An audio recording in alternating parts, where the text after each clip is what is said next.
Alright there guys, so this video is, Seano's going to take it after this. Basically it's all about the Paul Joyce article. I mentioned it yesterday on the stream and I'm not going to be lying guys, I couldn't be arsed doing a video on it. It's all the same stuff I'm sick of talking about, but I knew that Seano would do a good job of covering it. So Seano's going to be taking over from the rest of this video. But I just wanted to bob on and just let you know we have set up like a Discord as well for anybody that's interested to come on and chat with us throughout the day. I'll put a link up for the members first and then we'll open up to everyone else. I just want to see if it's working fine before we get everybody involved. So keep an eye out for that as well, guys. But yeah, we'll be live again tomorrow night at 7 o'clock for the AKM podcast. Make sure you're back for that. But yeah, I'll hand it over to Seano now. So lads and ladies, I thought I'd just do a quick video on the article that Adam raised or had mentioned in the match reaction that we did for the Ipswich game. And this was Jurgen Klopp's parting gift, a club built to shine under his successor. This is a Paul Joyce article there on Friday in the Times. Now, I'm going to put it up on Facebook, let people read into it and let them, let them make up their own mind and let me know what you think.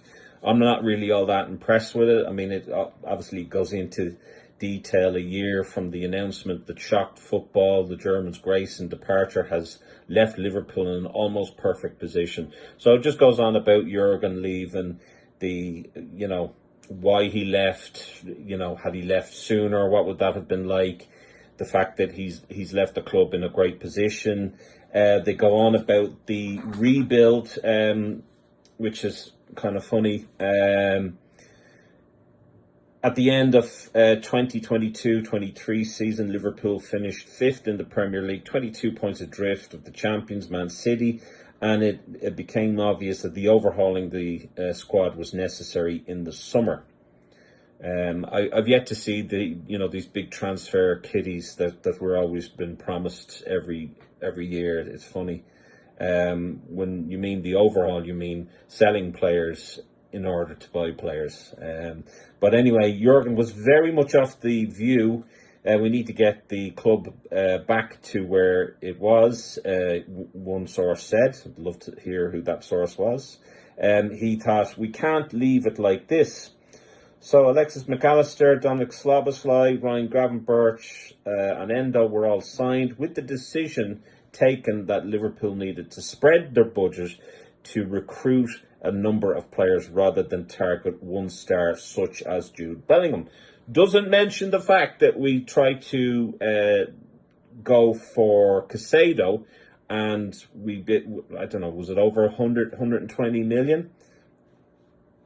Doesn't mention that. Does not mention that. So, yeah, I mean, the article goes on to go on about Klopp having a break from media duties, some of the responsibilities that he had were kind of spread out evenly with his backroom staff. Goes into, talking to Linders and Co. about his intentions of leaving there in November 23. The fact that he gave the club 4 months to, recruit and find the perfect replacement for Klopp. And of course, then there's the mention of, Richard Hughes. Richard Hughes, we're all looking for Richard Hughes.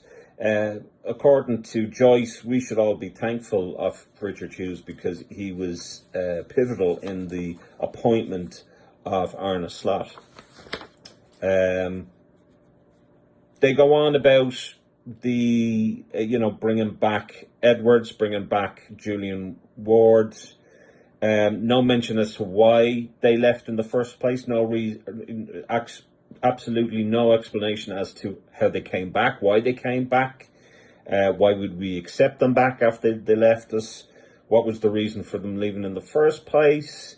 He hints at there's a bit of unrest at the club with the fact that they've left, Ward came over, took over from Edwards, and then he left shortly afterwards.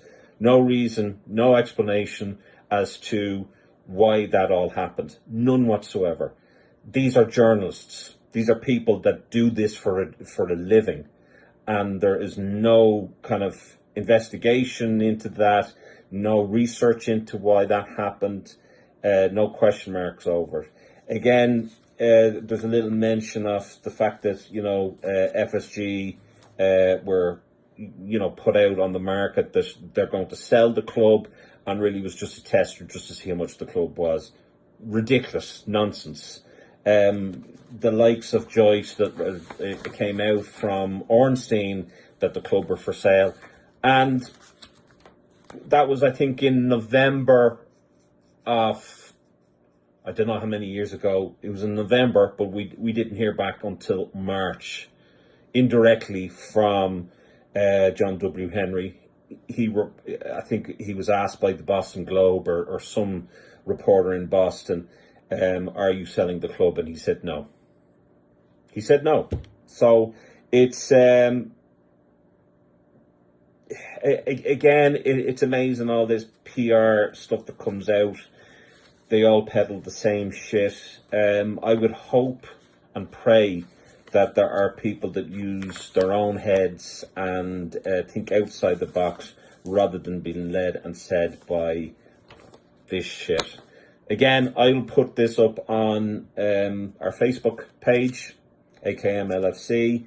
If you want to have a look at it and see what you think yourselves, by all means go for it. But yeah. Anyway, let me know what you think, and make sure to tune in to Monday night AKM podcasts, where we'll be talking about everything Liverpool and possibly contracts that haven't been signed yet.